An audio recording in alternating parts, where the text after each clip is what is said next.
In a world where it's often filled with doom and gloom, it's always nice to celebrate a success story. Take Polestar cars. Now, they started just 4 short years ago as a standalone manufacturer in 2018, but since then they've managed to deliver over 130,000 cars in 27 markets globally. By the end of this year, they hope to add on to that by between another 60 to 70,000 units. In the year to date 2023, UK sales have increased over 130% over 2022's figures.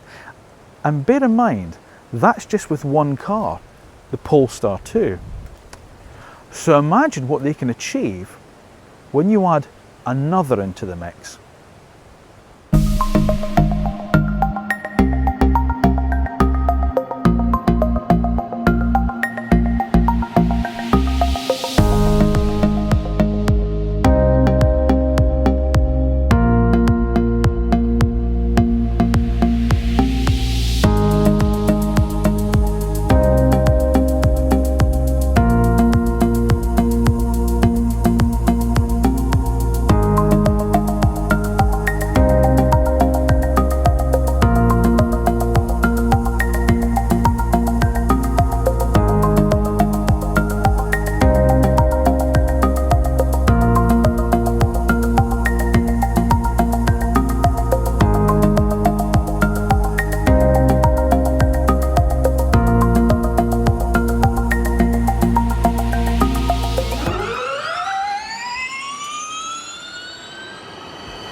Now, before we get started with this week's edition of Sneak Peeks and the new Polestar 3, it is of course that time when I'm going to ask you to make sure that you are subscribed to the AutoEV channel. Then once you've done that, press the little bell button that's down below, because then that way you'll be notified when our next video is uploaded and goes live.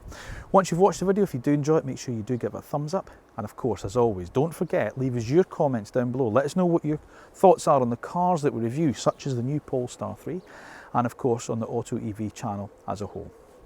Now, the Polestar 3, it's not sort of like a new car. You've probably seen it before, and other channels have covered the car in the sense that when the car was launched over in Sweden, and we did as well, but we weren't there, so we just kind of did a little voiceover thing. But I did have the opportunity to come and see the car in the UK, because Polestar are debuting it in a dynamic fashion at this year's Goodwood Festival of Speed. So I managed to sort of like sneak in where Polestar were away from Goodwood itself and have a proper good look and a poke and a prod round the car. So I thought, well, why not bring you guys along as well? So what is the Polestar 3? Well, as I say, if you discount the Polestar 1, which was their sort of, really was the first car in the sense that it was that big hybrid kind of super GT carbon bodied car, which kind of was a halo product for the brand to sort of like get the brand noticed. The 3 is sort of their second mainstream product after the Polestar 2, and it's the Polestar 2 that has cemented the brand's success so far. It's the foundation on which they're now building the brand on. And the 3 is going to be the next car that's going to take that and move it on another step further. We're going to see more from them. In fact, we've already seen the Polestar 4, which was launched in Shanghai, a sort of smaller kind of crossover style of car. And of course, the Precept concept car, which is going to be the Polestar 5, which itself is making another run up the Goodwood hill this weekend. And then the Polestar 6, which is the productionized version of the O2 Roadster concept. So the brand has a real plan in place, but it's this car, the Polestar 3, that they're really sort of banking on cementing that success and taking on from where the Polestar 2 has so far built up. It's a sort of large executive SUV. Think in terms of BMW iX, Mercedes-Benz EQC, EQE perhaps as well, the Audi Q8 e-tron, that style of car. So it's quite premium in its sort of like in its pricing as well. And we'll go on to pricing within the section, within the pricing section, as you'll see. But as I say, it's this car that's going to start taking on, as I say, the work that the Polestar 2 has done, and then build on that.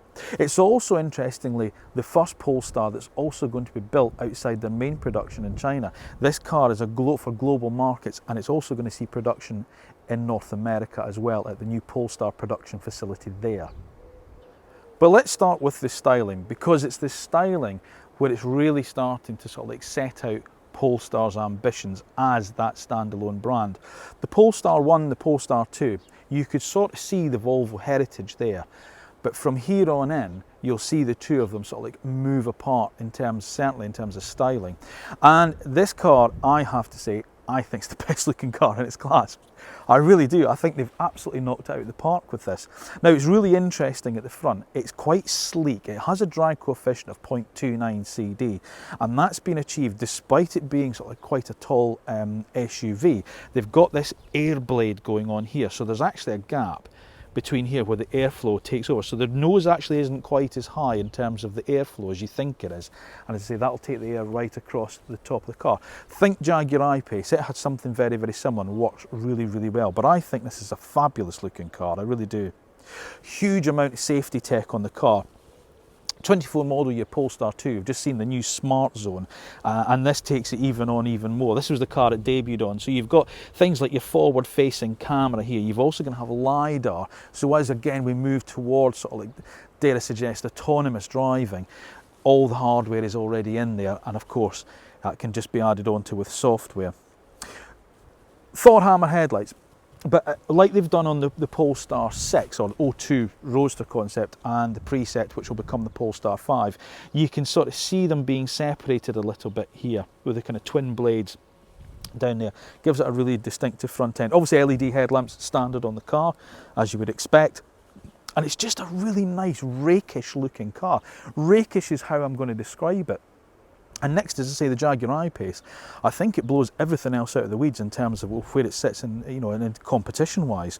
Obviously, you get things like parking sensors down the bottom. There's no grille needed, as you can imagine. So you do have like the new 24 model year Polestar 2, no sort of like opening there, not that kind of blocked grid section of grille that they had in the original Polestar 2. All your cooling is done down at the bottom here through these flaps, which will be active as well. So they'll open and close as and when needed. But yeah, it's a handsome looking car from the front. And as you move around the side, you'll see what I mean when I say rakish. It sits a little bit lower. So again, like the BMW iX, it's not a big, tall, blocky SUV.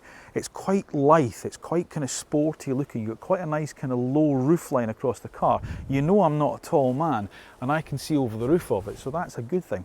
Talking of the roof, you can carry loads on this. I think it's up to 100 kilograms. The roof will take a load-bearing weight on, so that's quite decent. Nice flush door handle, so you don't have the big kind of chunky door handles you get on the Polestar 2. They just come out when you need, you know, when you touch the bottom of it, you just pull them out, but otherwise they'll stay nice and flush. You've got this nice, you can't really see it well on this black car, but this nice kind of sort of like protective kind of black lower cladding here with a nice chrome strip in it. But again, it just pinches that bodywork in to make it look quite a sleek car. And this really long sloping back roof that drops down quite a bit actually into this, again, bit like the front, you've got this kind of separate kind of air blade spoiler here. 22-inch wheels on this car. I think the wheels start at 21 inches, but certainly 22 inches this, because this car's got the optional performance pack fitted, because obviously you can see you've got your gold brake calipers there, and I'll talk about the performance in the performance and handling section. But yeah, it's a sharp looking car this. I think this is a real, it's Polestar really making their mark in a market sector that's become quite popular, obviously with the premium badge manufacturers. They're here to stay with this. Now round the back, you'll see what I mean by that sort of like spoiler. As I say, the airflow kind of comes down here and then over the slightly sort of like shallower rear screen. Still has a rear wiper on it though. Fantastic, well done Polestar. I love this light graphic that's here. It's very similar to the Polestar 2, but just makes it more shallow, and I really like that. But also across the top of it, you've got the little kind of hatchings which light up too, which I really like. Rear camera, obviously, as you'd expect, and again, like the front, you've kind of got the colour-coded Polestar badge, something that I've always really liked on the way they kind of colour-code the badges. Lower section, again, that kind of different kind of colour, just to differentiate the rear bumper. But the only downside, I'd say, the rear release for the tailgate's underneath that. So again, it's one of my little bugbears. It's always, you know, if it gets a bit dirty, you're going to get dirty hands, but obviously there's going to be a remote release on the key fob as well. But yeah, handsome looking beast, I'd say, and I think they've absolutely done a blinder with this one. As I say, it really sets Polestar's design language out for everyone to see. But what do you think? Is it something that would tempt you? I mean, I like it, but as always, it's down to you guys that might be buying the car. of course, let me know your thoughts in the comments down below. Now, Practicality is good, in fairness. It's not the best in class, but it's okay at 484 litres, so it's just shy of the BMW iX at 500 litres, although it is much smaller than things like the Audi Q8 e-tron and the Jaguar I-Pace. But the boot itself is actually quite a nice kind of square space. There's no big intrusions into it, obviously with being a dedicated EV platform. And of course, being sort of like Polestar, it's nice and practical. There's some underfloor storage here, which is nice and deep, but you can also split that kind of boot floor just like that. So if you want to carry kind of suitcases there and something maybe taller here, like a plant you've bought at the garden centre, you can do that. It's nice and simple. The other thing that the car can do is you can tow with it. This particular car has the optional kind of deployable tow bar, which comes out at the touch of a button, and you can tow up to 2,200 kilograms on a braked trailer. To add to the practicality, you've obviously got a 60-40 split rear seat with a load through facility as well, and you've got this nice kind of roller blind, which when you let go is actually quite nicely damped. I quite like that. That's nice. It's a nice touch. There's additional sort of like side hooks here that you can hang your sort of like shopping bags from, and of course there is the 4 lashing points round the side. Whilst the vehicle does provide vehicle to grid, and we'll talk about that in the usability section, charging, there's no 3-pin socket here, but you do have a 12-volt socket just at the back there for charging things up like a cool box. So yeah, decent amount of space, not the biggest in class, not the smallest, but see, Polestar, they're going for maybe that more kind of sportier look rather than the kind of practical look. The only downside that I would say is, whilst it's nice, the tailgate opens right up and sort of like into the back of the roof there, it is quite low, so if you're taller than me, watch your head with that. Now, rear space is excellent in the car because, as I say, you've got that sort of dedicated EV platform, so it's a completely flat floor across the whole car. So you can get seating for 3. And, well, leg space is just vast. As I say, it's slightly shorter on overall length than the Audi Q8 e-tron, but it does have a longer wheelbase. The wheelbase of the Polestar 3 is 2,985 millimeters, whereas the Audi's 2,929. So it's it's longer between the wheels, so you do get quite a good bit of legroom in here, and it feels nice and airy. Headroom's good as well, even with that sort of more kind of slope back styling, even with this big glass panoramic roof. And as I say, there's seating across for 3 very, very easily. Obviously, final specs, as I say, we're kind of still to be kind of announced when the car goes on sale next year. But I mean, this particular car, you've got things like heated rear seats and climate control with face vents. There's 2 USB-C sockets mounted there. And as I say, you've got the fold down armrest because you've got load through facility with cup holders in there. The other nice thing as well that I do like, that Volvo, Polestar, BMW do it as well, and a couple of other manufacturers, is the ISOFIX points are really easy to get to. So as somebody who's had sort of like smaller children with ISOFIX seats, it's nice to be able to sort of like just get them in without damaging the leather but having to jam them through, or the actual seats themselves. But yeah, there's certainly enough lounging space back here for most people's requirements, I would suggest.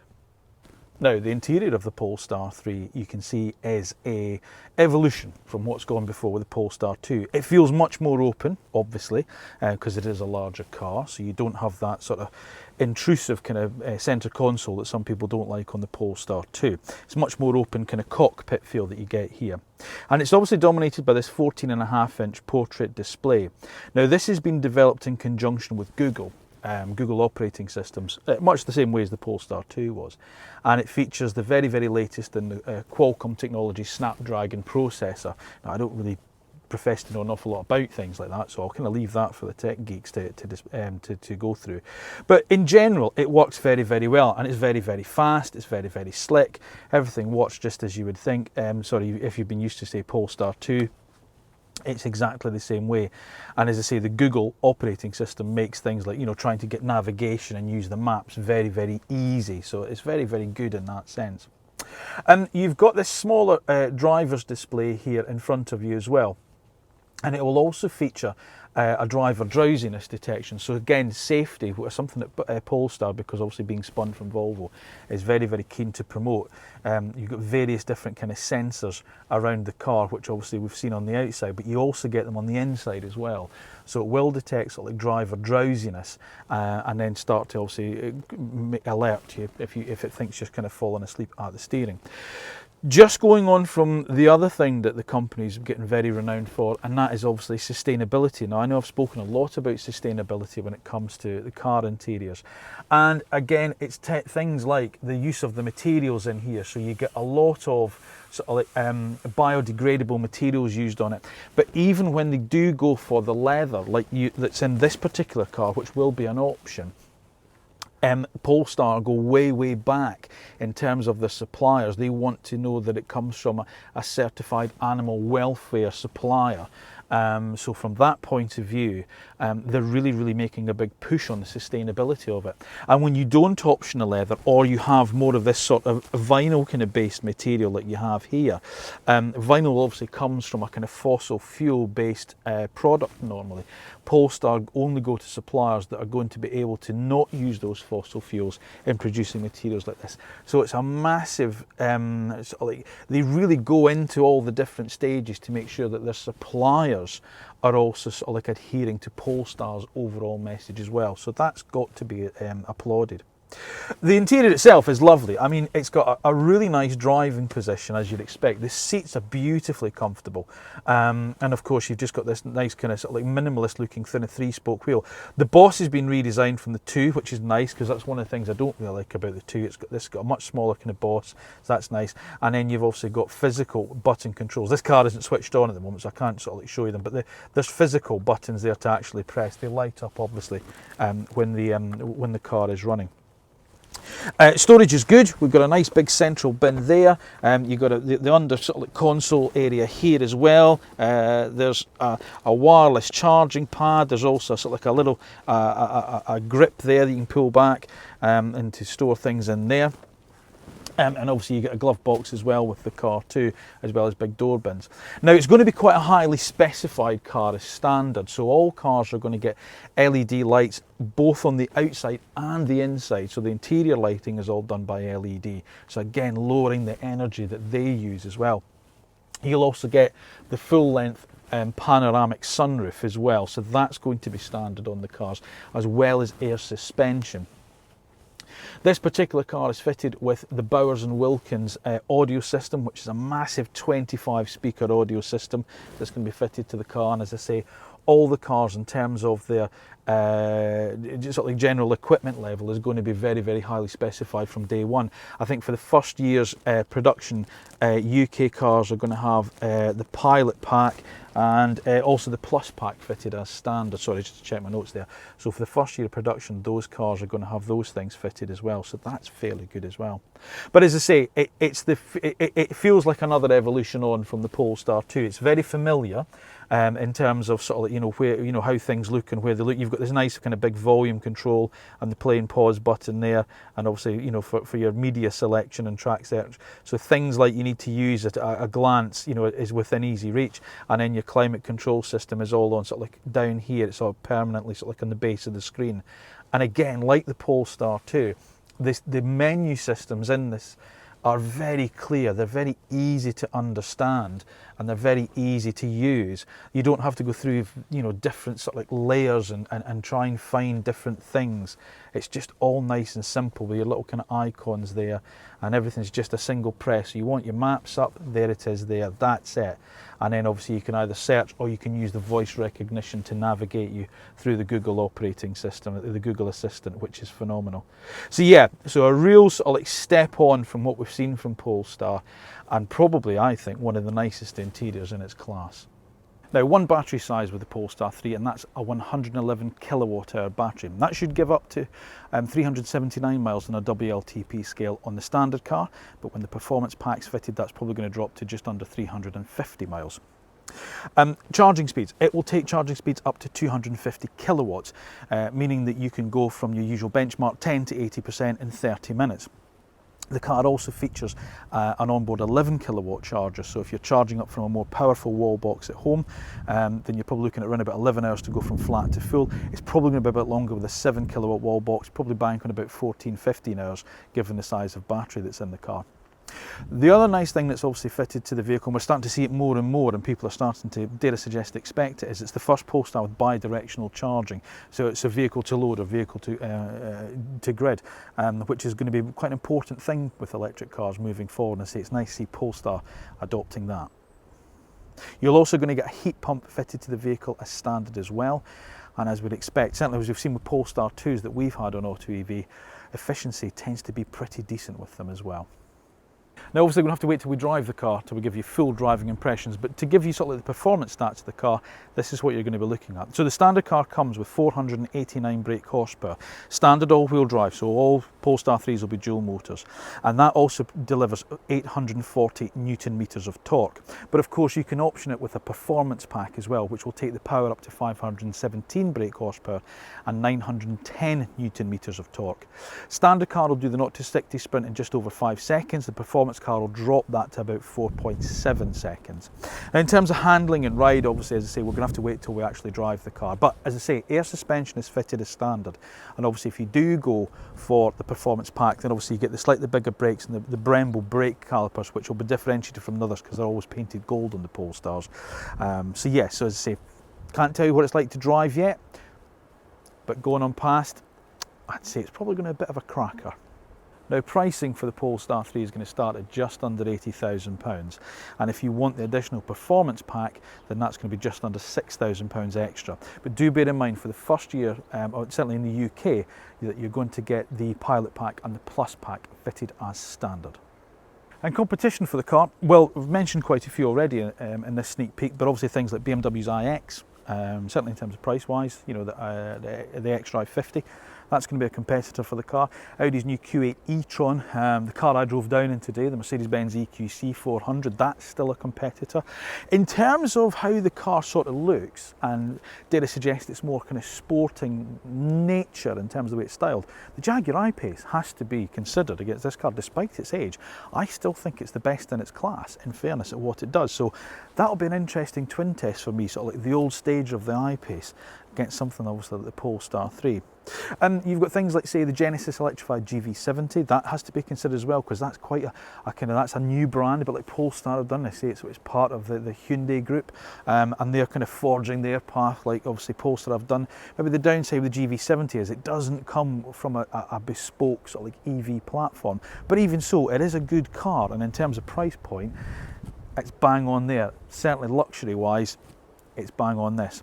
Lexus, the RZ450e, and as I say, we've tested the car. We are a little bit disappointed with it in terms of its efficiency and its battery and such forth and its range. But, you know, in terms of its performance and its stature in the sort of the marketplace, Lexus as a brand, you've also got to consider that as a competitor. Tesla they've kind of positioned themselves, certainly in the UK, out of this bracket now, because the Model X, its big SUV, whilst it has the performance, it's left-hand drive only in the UK market, so that's going to put a lot of people off. But for our global viewers, that you might consider to be a competitor for this car, certainly in its more high kind of performance version, if you've got the performance pack fitted to the Polestar 3. But with the Tesla, obviously you've got things like, you know, you've got 3 rows of seats, it's a much bigger car in terms of its overall accommodation, and of course you pay the extra price to have that. But as we move forward, of course, this premium badge kind of SUV marketplace, it's there for the taking. There's plenty of people want to get involved in it. But as I say, Polestar are the ones that are making the inroads there. Now, it's awkward, but I've got to mention it. The other competitor that you might see is the car that spun off the same platform, which is the Volvo EX90. But the way that Volvo have positioned the EX90 is very different to the Polestar 3. Again, it's a much more sort of like family-orientated car. It's got more of the traditional style of sort of the big boxy SUV like the XC90 was previously. 3 rows of seats, and of course, price point-wise, it's going to start a little bit higher than the Polestar 3. The continued success of Polestar is well documented. And as I said, that is thanks to pretty much to one car, the Polestar 2. And I can't see any of that changing with the addition of the Polestar 3 into the lineup. And of course, this isn't just the next car. It's also spinning the next generation of Polestars that we're going to see. The Polestar 4, their small compact crossover car. The Polestar 5, which is their large kind of 4-door GT car, which will take on things like the Porsche Taycan. And then of course the Polestar 6, their open top sports car that we'll see in 2026. This brand is going places and it is here to stay, and it's laying out its intent right from day one. But it's not just the product that's important to Polestar.